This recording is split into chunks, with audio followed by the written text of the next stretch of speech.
శ్రీ మహాగణాధిపతయే నమః, శ్రీమాత్రే నమః. మాచిరాజ్ భక్తి ప్రేక్షకులందరికీ నమస్కారం.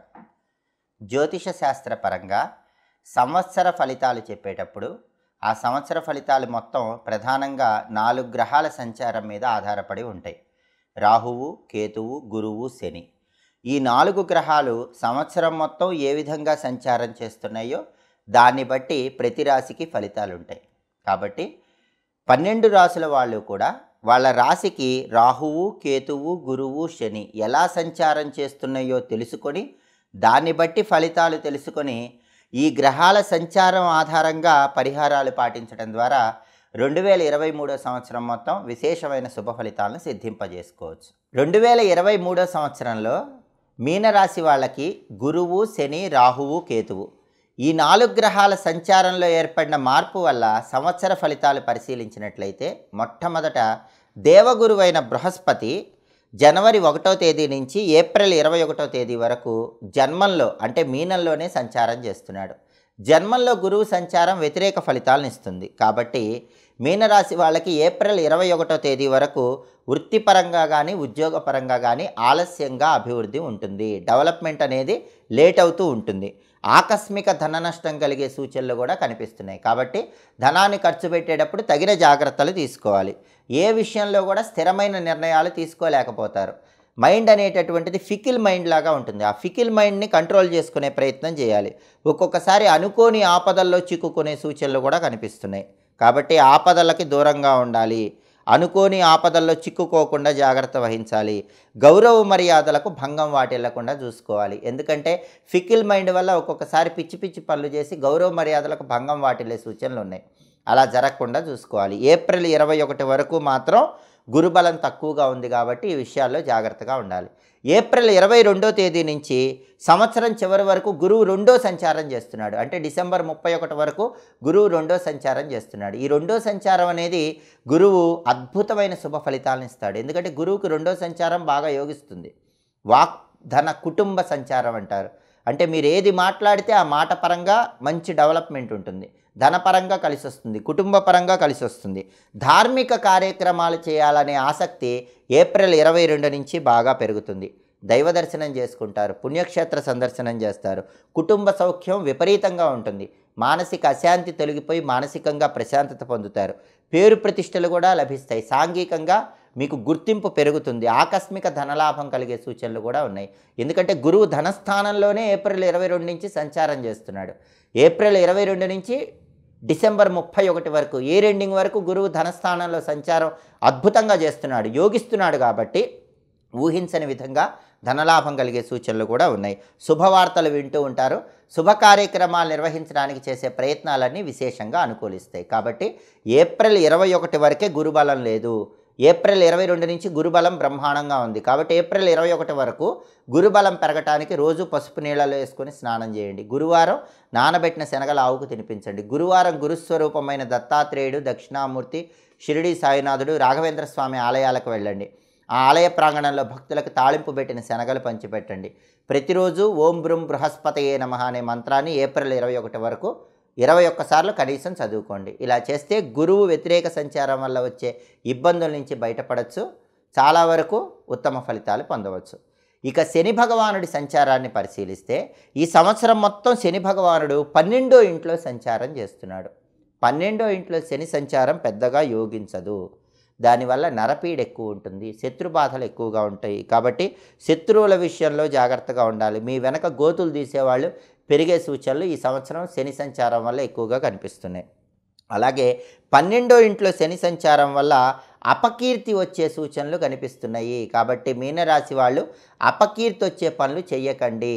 మీ పేరు ప్రతిష్టలు మసగబారే పనులేవి ఈ సంవత్సరం చేయకండి. అలాగే అపకీర్తి రాకుండా జాగ్రత్తగా మంచి పనులు చేస్తూ ఉండండి. అప్పుడప్పుడు అనారోగ్య భావనలు మిమ్మల్ని వెంటాడుతూ ఉంటాయి. అయినప్పటికీ అంతిమంగా ఆరోగ్య ప్రాప్తిని సిద్ధింపజేసుకుంటారు. ప్రయాణాల్లో మాత్రం ఎక్కువ వృధా ప్రయాసాలు ఉంటాయి. అంటే పెద్దగా ప్రయాణాల వల్ల ప్రయోజనాలు కనిపించవు. కాబట్టి ముఖ్యమైన ప్రయాణాలు మాత్రమే చేయండి. మిగిలిన ప్రయాణాలు తాత్కాలికంగా వాయిదా వేసుకోండి.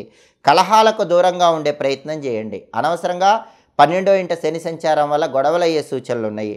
దూర ప్రాంతాల్లో ఉన్న వ్యక్తులతో పరిచయాలు ఏర్పడుతూ ఉంటాయి. ఆ పరిచయాల విషయంలో జాగ్రత్తగా ఉండాలి. సంవత్సరం మొత్తం శని 12వ ఇంట్లో వ్యతిరేక సంచారం చేస్తున్నాడు కాబట్టి ఈ సంవత్సరం శనివారం పూట శని భగవానుడి పరిహారాలు చేసుకోవాలి. శనివారాలు రావి చెట్టు దగ్గర ప్రమిదలో నువ్వుల నూనె పోసి 8 ఒత్తుల దీపం పెట్టడం, రావి చెట్టు దగ్గర శనివారం పూట నల్ల నువ్వులు నీళ్ళలో కలిపి ఆ నీళ్లు పోయటం, 8 ప్రదక్షిణాలు చేయటం చేయాలి. అలాగే శనివారం మీకు దగ్గరలో జమ్మి చెట్టు ఉంటే జమ్మి చెట్టు దగ్గర 8 నల్లటి గాజులు కొద్దిగా ఇంగువ ఉంచి 8 ప్రదక్షిణాలు చేయటం మంచిది. శనివారం నల్ల చీమలకు ఆహారం వేయటం, నల్ల కుక్కలకు ఆహారం వేయటం, నల్లటి ఆవుకి నువ్వులు బెల్లం కలిపి పెట్టడం ద్వారా కూడా ఈ శని సంచారం వల్ల ఏర్పడే వ్యతిరేక ఫలితాల నుంచి బయటపడవచ్చు.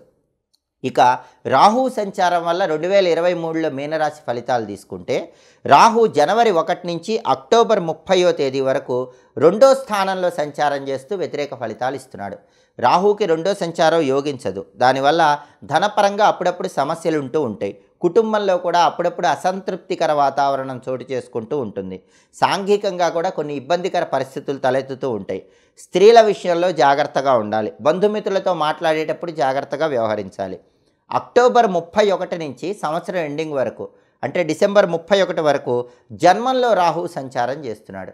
జన్మంలో కూడా రాహు యోగించడు, కానీ జన్మంలో రాశిలోనే రాహు సంచారం చేస్తున్నప్పుడు విదేశీయాన ప్రయత్నాలు మాత్రం అనుకూలిస్తాయి. అంటే జన్మంలో రాహు వల్ల హెల్త్ ఇష్యూస్ వస్తాయి, కానీ ఎట్ ద సేమ్ టైం విదేశీయాన ప్రయత్నాలు యోగిస్తాయి. Foreign chances are more and more అని చెప్పుకోవచ్చు. కుటుంబంలో అనుకోకుండా సమస్య వచ్చినప్పటికీ అంతిమంగా ఆ సమస్యకు పరిష్కార మార్గం లభిస్తుంది. ఒక్కొక్కసారి ఆకస్మిక ధన నష్టం వచ్చినప్పటికీ దాన్ని అధిగమించే ప్రయత్నం చేస్తూ ఉంటారు. ముఖ్యమైన వ్యక్తుల్ని కలుసుకుంటారు. కీలకమైన వ్యక్తులతో పరిచయాలు ఏర్పడతాయి. ఆ పరిచయాల విషయంలో కూడా తగిన జాగ్రత్తలు తీసుకోవాలి. అక్టోబర్ 30 వరకు 2వ రాహు సంచారం, అక్టోబర్ 31 నుంచి ఇయర్ ఎండింగ్ వరకు జన్మంలో రాహు సంచారం. అంటే రాహువు 1, 2 స్థానాల్లో సంచారం యోగించదు. అయినప్పటికీ జన్మంలో రాహు వచ్చినప్పుడు ఖచ్చితంగా ఫారిన్ ఛాన్సెస్ ఉన్నాయి కాబట్టి ఫారిన్ వెళ్ళే యోగం మాత్రం బ్రహ్మాండంగా ఉంది. సంవత్సరం మొత్తం రాహు యోగించాలంటే రాహు పరిహారాలు చేసుకోవాలి. ఎందుకంటే సంవత్సరం మొత్తం రాహు సంచారం వ్యతిరేకంగా ఉంది. రాహు పరిహారంలో ముఖ్యమైన పరిహారం పడక గదిలో నెమలి పించాలు ఏర్పాటు చేసుకుని ఉదయం నిద్ర లేవగానే ఆ నెమలి పించాలు చూస్తూ ఉండాలి. ఆదివారాలు పుట్ట దగ్గరికి వెళ్ళి పుట్టలో పాలు పోసి పసుపు కుంకుమ వేసి పుట్ట చుట్టూ 4 ప్రదక్షిణాలు చేయాలి. ఆదివారం దుర్గాదేవి ఆలయంలో రాహుకాల దీపం పెట్టాలి. వీలైనప్పుడల్లా ఆదివారం దుర్గాదేవి కుంకుమార్చన చేయించుకుని ఆ కుంకుమ బొట్టు ప్రతిరోజు నుదుటను ధరించాలి. దుమ్ దుర్గాయై నమః అనే మంత్రాన్ని రాహువుకి ప్రీతికరంగా దుర్గాదేవి ఆలయంలో కూర్చుని వీలైనన్ని సార్లు జపించుకోవాలి. ఆదివారం పూట దుర్గాదేవి ఆలయంలో కూర్చుని దుమ్ దుర్గాయై నమః అనే మంత్రజపం చేసుకుంటే రాహు సంచారం వల్ల ఏర్పడే వ్యతిరేక ఫలితాలను తొలగింపజేసుకుని అనుకూల ఫలితాలను పొందవచ్చు. అలాగే కేతువు సంచారం వల్ల 2023 సంవత్సరం మొత్తం కూడా మీనరాశి ఫలితాలు తీసుకుంటే కేతువు ఈ సంవత్సరం జనవరి 1వ తేదీ నుంచి అక్టోబర్ 30వ తేదీ వరకు 8వ ఇంట్లో సంచారం చేస్తున్నాడు. కేతువుకి 8వ సంచారం అనేది వ్యతిరేక ఫలితాలను ఇస్తుంది. ఈ 8వ సంచారం వల్ల ఆకస్మిక ప్రమాదాలు జరిగే సూచనలు ఉన్నాయి. తస్మాత్ జాగ్రత్త. వాహనాల మీద వెళ్ళేటప్పుడు జాగ్రత్తగా ఉండండి. ఎప్పుడు వెల్లుల్లిపై దగ్గర ఉంచుకొని దుర్గానామం చదువుకుంటూ వాహనం మీద ప్రయాణం చేయండి. అప్పుడు ఎలాంటి ఇబ్బందులు ఉండవు. అలాగే కేతువు 8వ సంచారం చేయటం వల్ల అనవసరమైనటువంటి భయాందోళనలు కలిగే సూచనలు కూడా ఉన్నాయి. ప్రయాణాల్లో జాగ్రత్తగా ఉండాలి. వృత్తి, ఉద్యోగ, వ్యాపార రంగాల్లో స్థానచలనం కలిగే సూచనలు కనిపిస్తున్నాయి. ఆర్థిక పరిస్థితుల్లో కూడా అప్పుడప్పుడు ఒడిదుడుకులు కనిపిస్తూ ఉంటాయి. అప్పుల కోసం చేసే ప్రయత్నాలు విజయవంతం అవటం కూడా ఆలస్యం అవుతూ ఉంటుంది. ఆత్మీయుల సహకారం కూడా ఆలస్యంగా లభిస్తుంది. బంధువులు కానీ మిత్రులు కానీ ఎవరైనా మీ ఆత్మీయులు వాళ్ళ హెల్ప్ అనేది లేటుగా చేస్తూ ఉంటారు. కేతువు 8వ సంచారం వల్ల ఈ వ్యతిరేక ఫలితాలు ఉంటాయి. అక్టోబర్ 31 నుంచి ఇయర్ ఎండింగ్ వరకు డిసెంబర్ 31 వరకు కేతువు 7వ సంచారం చేస్తున్నాడు. 7వ సంచారం కూడా కేతువుకు యోగించదు. ఈ కేతువు 7వ సంచారం వల్ల అనారోగ్య భావనలు వస్తూ ఉంటాయి. పార్ట్నర్షిప్ బిజినెస్లు చేస్తే కొద్దిగా ఇబ్బందులు ఎదుర్కొంటారు. 7వ ఇంట్లో కేతువు సంచారం వల్ల వివాహ ప్రయత్నాలు ఆలస్యం అవుతూ ఉంటాయి. పెళ్ళైన వాళ్ళకైతే ఒక రకమైన వైరాగ్యం వస్తూ ఉంటుంది. వైఫ్ అండ్ హస్బెండ్ మధ్య దూరం పెరుగుతూ ఉంటుంది. అంతేకాకుండా కేతువు 7వ సంచారం వల్ల కొత్తగా ఏవైనా పనులు ప్రారంభించినా వాటిల్లో ఆటంకాలు వస్తూ ఉంటాయి. వృత్తి, వ్యాపార రంగాల్లో ధన నష్టం ఏర్పడకుండా తగిన జాగ్రత్తలు తీసుకోవాలి. దైవ దర్శనం మానసిక ప్రశాంతతను కలిగింపజేస్తుంది. మొత్తం మీద పరిశీలిస్తే ఈ 2023 సంవత్సరంలో అక్టోబర్ 30 వరకు కేతువు 8వ సంచారం చేస్తూ అక్టోబర్ 30 తర్వాత 7వ సంచారం చేస్తూ వ్యతిరేక ఫలితాలు ఇస్తున్నాడు. సంవత్సరం మొత్తం కేతువు వ్యతిరేకంగా ఉన్నాడు కాబట్టి కేతువు పరిహారాలు చేసుకోవాలి. కేతువుకి గణపతి అధిష్టాన దైవం కాబట్టి ఈ సంవత్సరం వచ్చే మంగళవారాలు గణపతి ఆలయానికి వెళ్ళి గణపతికి గరిక ఎర్ర పుష్పాలతో అర్చన చేయించుకుంటూ ఉండాలి. అలాగే మంగళవారం పూట నానబెట్టిన ఉలవలు ఆవుకు ఆహారంగా తినిపిస్తూ ఉండాలి. మంగళవారం కుక్కలకి రొట్టెలు కానీ బిస్కెట్లు కానీ ఆహారం కానీ ఏదైనా సరే అన్నం కానీ వేస్తూ ఉండాలి. అలాగే మంగళవారం పూట ఈ సంవత్సరం దేవాలయానికి వెళ్ళలేని వాళ్ళు ఇంట్లో అయినా సరే సంకటనాశక గణేష స్తోత్రాన్ని చదువుకోండి, లేదా సంకటనాశక గణేష్ స్తోత్రాన్ని వినండి. అలా చేయలేకపోతే ప్రతిరోజు కూడా ఈ సంవత్సరం కేతువుని ప్రసన్నం చేసుకోవటానికి గం క్షిప్రప్రసాదనాయ నమః అనే మంత్రాన్ని 21 సార్లు చదువుకోండి. ఇలా గ్రహాల సంచారాన్ని బట్టి పరిహారాలు పాటిస్తే ఉత్తమ ఫలితాలు కలుగుతాయి. ప్రధానంగా మీనరాశి వాళ్ళకి ఈ సంవత్సరం మొత్తం శని 12వ ఇంట్లో సంచారం చేస్తూ వ్యతిరేక ఫలితాలు ఇస్తున్నాడు కాబట్టి ఈ సంవత్సరంలో వచ్చే శనివారాలు ఆంజనేయ ఆలయ దర్శనం కానీ వెంకటేశ్వర ఆలయ దర్శనం కానీ ఉత్తమ ఫలితాలను ఇస్తుంది. అలాగే రాహు ఈ సంవత్సరం మొత్తం 2, 1 స్థానాల్లో సంచారం చేస్తూ వ్యతిరేక ఫలితాలు ఇస్తున్నాడు కాబట్టి దుర్గా ఆలయ దర్శనం ఆదివారం చేస్తే ఉత్తమ ఫలితాలు కలుగుతాయి. అదేవిధంగా కేతువు ఈ సంవత్సరం మొత్తం 8, 7 స్థానాల్లో సంచారం చేస్తూ వ్యతిరేక ఫలితాలు ఇస్తున్నాడు కాబట్టి మంగళవారం పూట గణపతి ఆలయ దర్శనం విశేషమైన శుభ ఫలితాలను కలిగింపజేస్తుంది. మొత్తం మీద మీనరాశి వాళ్ళు అన్ని రకాలుగా శుభ ఫలితాలు కలగాలంటే ప్రతిరోజు నవగ్రహ స్తోత్రాన్ని చదువుకోండి. అలాగే వీలైనప్పుడల్లా శివాలయానికి వెళ్ళి శివదర్శనం చేసుకుని శివుడికి అభిషేకం చేయించుకుంటూ ఉండండి. తీవ్రమైన ఇబ్బంది ఏదైనా వస్తే ఓం రామ్ రామ్ రామ్ రామ్ రామ్ రామ్ రామ్ రామ్ కష్టం స్వాహ అనే మంత్రాన్ని 108 సార్లు రావి చెట్టు కింద కూర్చొని చదువుకోండి. వెంటనే ఆ సమస్యకు చక్కటి పరిష్కార మార్గం లభిస్తుంది. జ్యోతిష శాస్త్రపరంగా రాశి ఫలితాలు 50% ఫలితాలను మాత్రమే తెలియజేస్తాయి. మిగిలిన 50% ఫలితాలు వ్యక్తిగత జాతకము జన్మ కుండలిలో గ్రహాల స్థానాన్ని బట్టి ఆ గ్రహాల మహాదశను బట్టి అంతర్దశను బట్టి తెలుసుకోవాలి.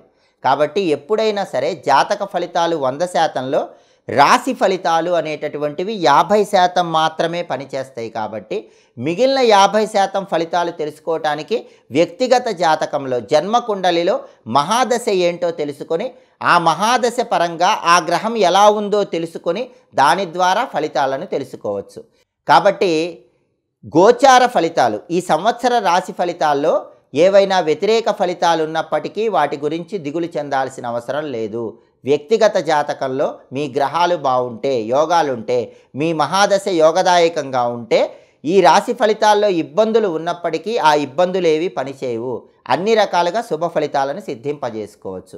ఈ గోచార ఫలితాలు ఈ రాశి ఫలితాలు అనేవి కొంతమేరకు మాత్రమే ఒక దిక్సూచిలాగా ప్రభావాన్ని చూపిస్తూ ఉంటాయి.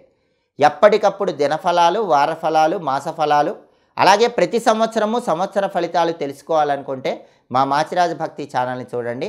మా వీడియోస్ మీకు నచ్చినట్లయితే మా ఛానల్ని లైక్ చేయండి, కామెంట్ చేయండి. మా ఛానల్ వీడియోస్ 10 మంది మిత్రులకు షేర్ చేయండి. మా ఛానల్ని సబ్స్క్రైబ్ చేసుకోండి. పక్కనున్న బెల్ సింబల్ నొక్కటం మాత్రం మర్చిపోకండి. సర్వే జనాః సుఖినో భవంతు. స్వస్తి.